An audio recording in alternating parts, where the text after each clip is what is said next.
Hey, bienvenue sur le podcast Be Happy Pod. Je suis Meriem, coach formatrice chez Meriem Be Happy et auteure du livre Et pourquoi pas. C'est avec un immense plaisir que je vous retrouverai chaque jeudi pour un nouvel épisode. Passionnée par l'entrepreneuriat, où j'ai débarqué en 2012, mon objectif est de vous aider et vous booster dans votre quotidien d'entrepreneur.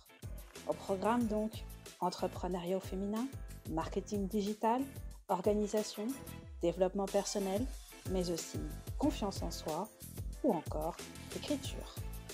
Selon moi, une entrepreneur épanouie est une entrepreneur qui réussit. Alors, il est temps de construire ton business happy. On s'installe confortablement et c'est parti pour l'épisode du jour.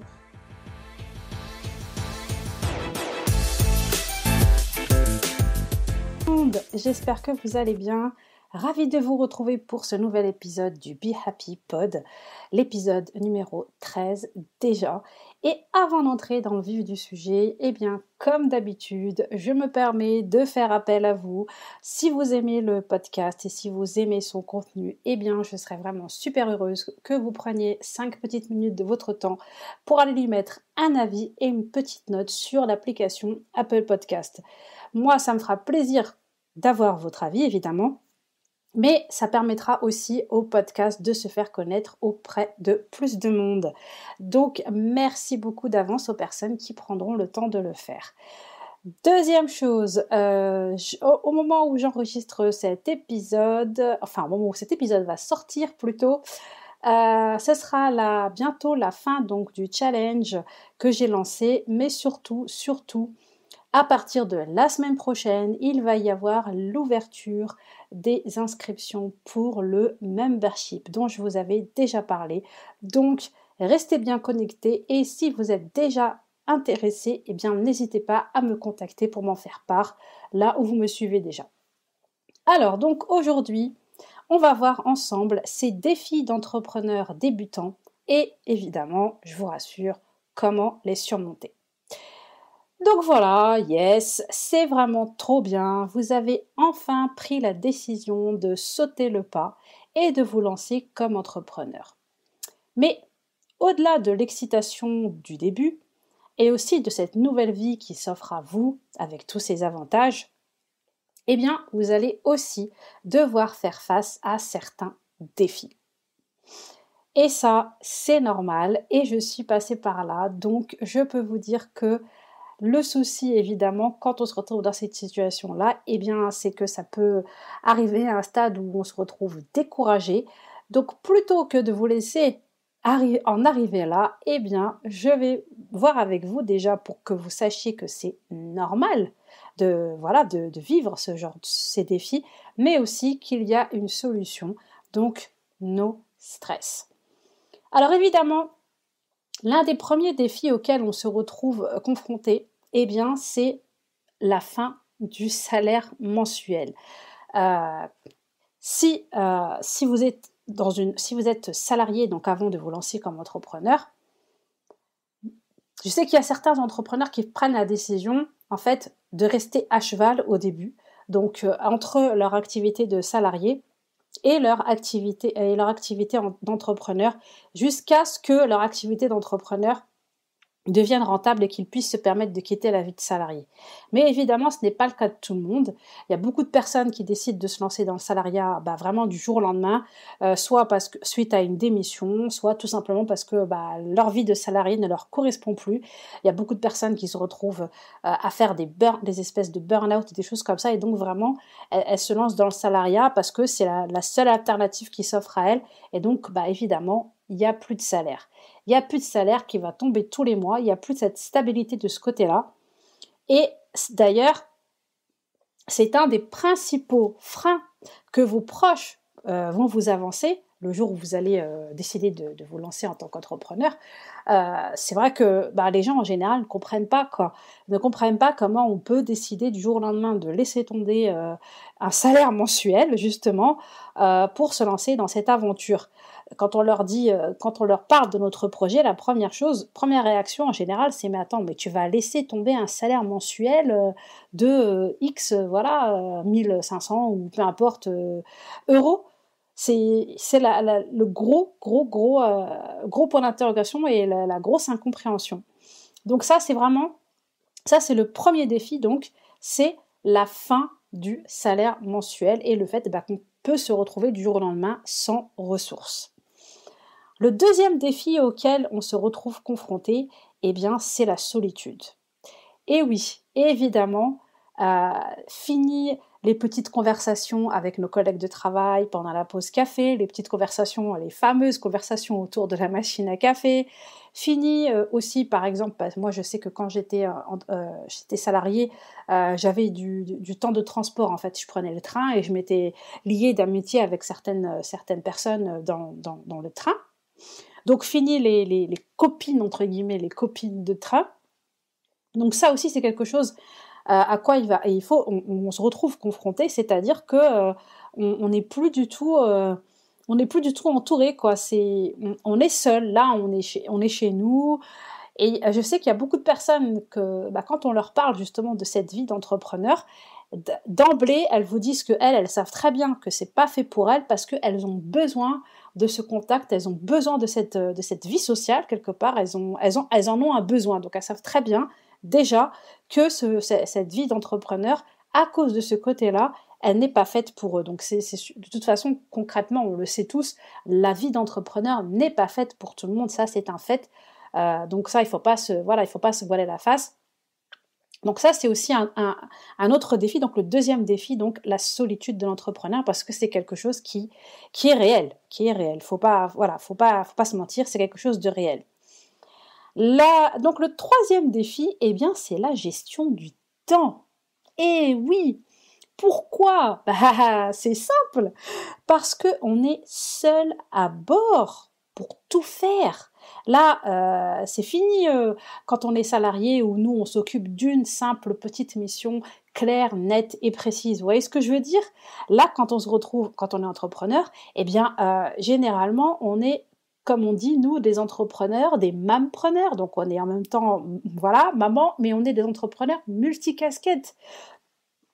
On doit parfois gérer un site internet, s'occuper de nos réseaux sociaux, s'occuper d'un podcast, s'occuper de rédiger des articles de blog. On doit donc s'y connaître en SEO, en référencement, donc on doit s'y connaître en tout ce qui concerne les réseaux sociaux, être au fait de toutes les tendances en ce qui concerne les réseaux sociaux. Enfin, c'est énormément de choses, donc on se doit d'être polyvalente et efficace. On est femme, on est maman, on est entrepreneur et on est tout un tas de choses aussi en même temps quand on est entrepreneur. On est en même temps service client, service marketing, community manager. Donc ça aussi, ça prend du temps évidemment. Donc il y a ce défi aussi, d'arriver à bien gérer son temps parce que sinon c'est pareil, on peut vite se retrouver dans un épuisement total à cause de ça, ou tout simplement ne pas arriver à gérer toutes les choses que l'on a à faire, à gérer toutes les tâches que l'on a, ou à ne pas atteindre nos objectifs, etc., etc. Quatrième défi auquel on se retrouve confronté, justement, c'est, comme je le disais un peu là à l'instant, tout ce côté technique. Il est absolument indispensable d'utiliser les nouvelles technologies. Clairement, aujourd'hui, la digitalisation est une clé essentielle de la réussite de son business. Et donc ça demande un minimum, une certaine maîtrise des technologies d'aujourd'hui en fait. Donc il y a ce côté technique, il faut avoir ça en tête. Donc ça aussi c'est un défi parce que quand on n'y connaît rien, c'est pareil, c'est quelque chose qui peut nous faire changer d'avis, qui peut nous faire peur, qui peut nous effrayer au point de se dire non, là moi tout ça, j'y comprends rien du tout, je vais jamais y arriver, c'est pas la peine. Et enfin, le dernier défi, donc le 5e défi, eh bien, c'est patience et aussi persévérance. Parce que les débuts, c'est très dur et c'est très long. En fait, quand on commence, on a envie que ça aille super vite. On est pressé d'avoir des résultats. Et du coup, on se speed, mais on oublie que il faut y aller doucement. C'est comme pour tout, il y a un début à tout, et donc il faut vraiment arriver à s'armer de patience et par la même occasion de persévérance, parce que c'est clair que vu qu'on ne va pas voir des résultats tout de suite, il va falloir arriver à ne pas se décourager et donc à persévérer, à continuer en se disant que ça va venir. Donc ça aussi, c'est un défi auquel on se retrouve confronté. Alors maintenant, après que je vous ai partagé donc ces défis auxquels on peut se retrouver confronté à nos débuts, on va voir un petit peu quelques petites pistes qui peuvent aider justement à surmonter ces défis. Alors déjà, pour ce qui est des finances, la première chose, c'est essayer, si possible, d'avoir quelques petites économies de côté.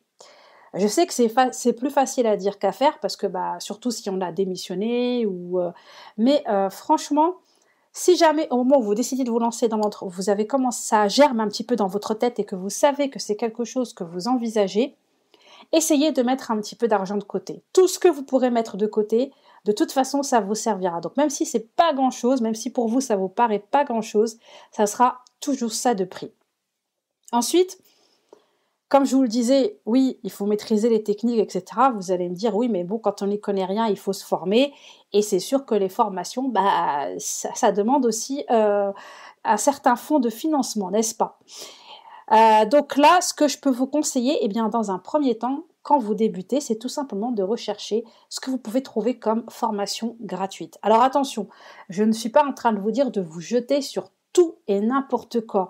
Essayez vraiment d'être raisonnable, essayez vraiment de rechercher des choses par rapport à ce dont vous avez réellement besoin et essayez quand même de vous renseigner un minimum sur la qualité du contenu. Parce que bon, il y a formation gratuite et formation gratuite, donc il y a des personnes qui ont déjà une bonne réputation dans l'entrepreneuriat et qui donnent énormément de contenu en gratuit. Donc n'hésitez pas à aller jeter un œil dans ce contenu-là. Ça pourra déjà vous aider au début avant de pouvoir passer au cap suivant, c'est-à-dire à la formation payante. Ensuite, vous pouvez aussi essayer de vous former toute seule. C'est-à-dire tout simplement en regardant des tutos. Il y a énormément de tutos sur YouTube qui peuvent vous aider. Je sais pas, moi par exemple, vous voulez lancer une chaîne YouTube. Vous pouvez très bien rechercher tout simplement sur YouTube comment lancer une chaîne YouTube, etc. Et vous allez voir, vous allez trouver plein de conseils. Si vous voulez en apprendre un petit peu plus sur le référencement, c'est pareil. Recherchez sur Internet, vous allez trouver plein de choses. Des articles de blog ou même des tutos. Vraiment, il y a beaucoup de choses. Il suffit de rechercher. Google est mon ami. Mais je vous invite vraiment et j'insiste à ne pas vous jeter sur tout et n'importe quoi. Faites quand même un minimum de tri. Et ensuite, la solution suivante, eh bien, c'est que quand on se lance en tant qu'entrepreneur, et même si vous étiez à la base, quand on est salarié, n'oubliez pas que vous bénéficiez d'un compte de formation, votre CPF. Donc ça, vous pouvez consulter le solde que vous avez et voir déjà sur mon compte CPF, mon compte formation, si vous avez quelque chose dessus, si vous pouvez l'utiliser et voir s'il y a des formations justement disponibles qui pourraient vous aider en fait, dont vous avez besoin. Ça peut être un bon début. Et après, eh bien, quand on se lance en tant qu'entrepreneur, quand on est immatriculé, c'est pareil, il faut savoir qu'on bénéficie à la fois du CPF, mais aussi du FAF, c'est-à-dire le Fonds d'assurance formation. Et on dépend en fait selon son OPCA, comme on dit.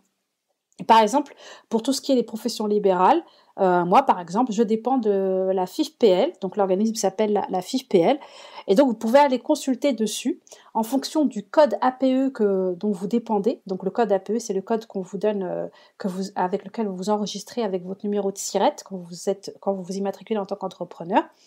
Et vous pouvez voir à combien vous avez le droit En général, ça peut aller jusqu'à 900 € à peu près, c'est pas négligeable. Et donc, vous pouvez les utiliser pour vous former auprès de personnes qui sont data dockées, donc qui sont certifiées, comme par exemple moi, qui suis un organisme de formation. Et donc, vous pouvez utiliser ce solde, en fait, cet argent, pour vous former, donc, entre guillemets, gratuitement. Donc, ça peut être un début de piste. Donc, il y a déjà de quoi faire. Donc, ça aussi, c'est pareil. Ne vous paniquez pas, ne vous stressez pas. Il y a de quoi. Vous pouvez très bien vous en sortir au début sans avoir à vous ruiner. Ensuite, pour ce qui concerne donc la solitude de l'entrepreneur, alors bon, évidemment, en ce moment, c'est un peu compliqué avec la situation actuelle et avec la pandémie, pardon. Mais en temps normal, on va parler comme si on était en temps normal, eh bien, il faut vraiment pas hésiter à aller travailler dans des espaces de coworking. Si vous connaissez des espaces de coworking à proximité de chez vous, n'hésitez pas à aller y travailler de temps en temps. Peut-être pas tous les jours, mais peut-être une fois par semaine, 2 fois par semaine, vous voyez.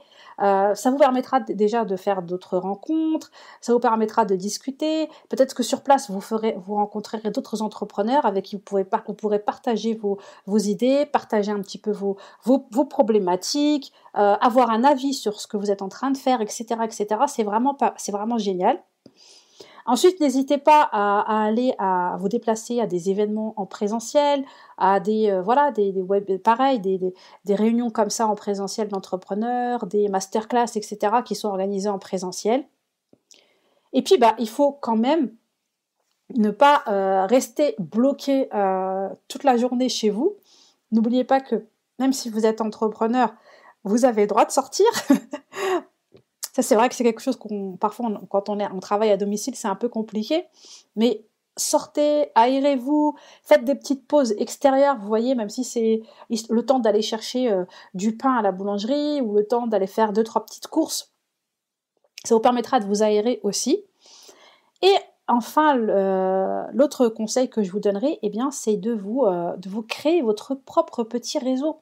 Faut vraiment pas hésiter à échanger avec d'autres entrepreneurs.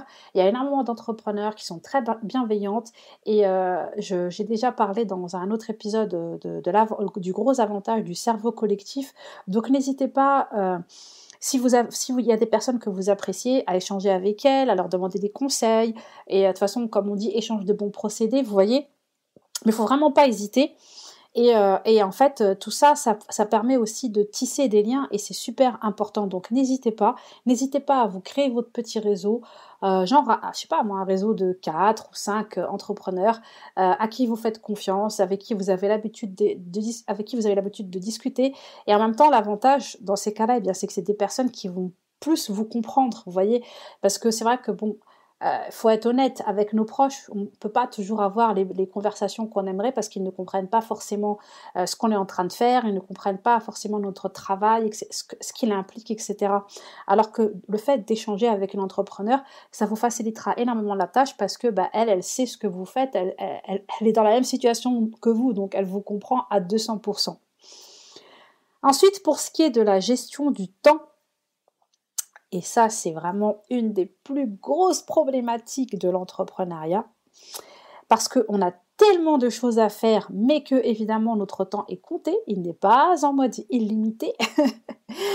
Donc, il faut prendre le temps de lister les tâches que vous avez à faire, il faut prendre le temps de noter vos objectifs, il faut prendre le temps de vous fixer des deadlines justement pour pouvoir atteindre ces objectifs, prendre le temps de faire des to-do list et de planifier. C'est super, super important. Et pour compléter, je vous invite à aller écouter l'épisode numéro 6 du Be Happy Pod où je vous parle justement, je vous donne quelques conseils sur le fait de travailler à domicile et comment s'organiser quand on travaille à domicile. Donc n'hésitez pas à aller écouter cet épisode quand vous aurez fini avec celui-ci. Et pour ce qui est donc du côté technique, comme je passe mon temps à le dire, et comme je l'ai dit au début, il y a un début à tout. Et tout s'apprend. Donc prenez le temps de vous former, mais surtout ne faites pas l'erreur de vous dire d'entrée de jeu, que de toute façon, vous n'y connaissez rien, donc vous n'y arriverez pas. C'est pas possible. Tout le monde apprend. Moi, je peux vous le dire et je le dis et je le répète à chaque fois. Je me suis lancée en tant qu'entrepreneur alors qu'à la base, j'étais secrétaire juridique bilingue. Quand j'ai commencé, je n'y connaissais absolument rien aux réseaux sociaux, mais à tel point que ma page Facebook a été créée par ma petite sœur. Je ne sais pas si vous imaginez le truc. Donc, les premiers fans que j'ai eus sur Facebook, c'était les amis de ma petite sœur. Genre, vraiment. Et à partir de là, j'ai commencé à apprendre sur le tas. Moi, j'y connaissais rien du tout sur il faut poster, comment ça se passe, comment on fait pour gérer ses réseaux sociaux, comment faire pour faire un montage photo, comment faire un beau visuel. Tout ça, c'était complètement obscur pour moi. Et alors, sans compter mon site internet, où voilà, il fallait que j'ai découvert tout ce qui concerne le référencement. Et moi, à la base, je vendais des produits physiques, donc comment créer une fiche produit. Enfin, tout ça, c'est des choses que je ne connaissais pas du tout. Donc, franchement, et comme je le dis à chaque fois, si moi j'ai pu le faire, vous pouvez le faire aussi. D'ailleurs, c'est pour ça que j'ai lancé le challenge qui est en cours en ce moment. 5 jours pour enfin oser lancer ton business authentique. Et cela, même si la technique te fait flipper, c'est pour vraiment que vous gardiez en tête que l'on passe tous par la case débutant et que l'on apprend tous. Donc moi, aujourd'hui, j'en suis là. Et je sais que souvent, les personnes me disent « Ouais, mais attends, toi, comment tu gères trop bien tes réseaux sociaux et les super visuels que tu fais. Et regarde, tu as aussi un podcast et tu as un site, etc. etc. » Mais je vous rappelle que j'ai commencé, moi aussi, comme vous, avec Peanuts. J'ai commencé avec 0 abonnés sur Instagram. J'ai commencé avec 0 abonnés, 0 fans sur Facebook. Voilà, donc si moi, j'ai pu en arriver là où j'en suis aujourd'hui, vous le pouvez tout autant. Donc, ne vous limitez pas et ne vous auto-sabotez pas avant même d'avoir commencé parce qu'il y a un début à tout. Et après, deuxième chose très importante, c'est que chacun a son rythme et chacun avance à son rythme et que chacun est unique et chacun a une expérience unique qui est propre à lui. Voilà, c'est la fin déjà de cet épisode. J'espère vraiment que les conseils vous seront utiles. Donc, je rappelle les défis, les 5 défis des entrepreneurs débutants. Donc, le premier, c'est la fin du salaire qui tombe tous les mois. Le deuxième, la solitude. Le troisième, la gestion du temps. Le quatrième, le côté technique. Et le cinquième, patience et persévérance. Voilà, merci beaucoup pour vos écoutes et votre fidélité. Je vois dans les statistiques que vous êtes de plus en plus nombreuses et fidèles au rendez-vous et ça, franchement, ça me touche et ça me fait très plaisir. Et je vous le redis à nouveau, si le podcast vous plaît, n'hésitez pas à aller mettre un avis et une petite note sur Apple Podcast.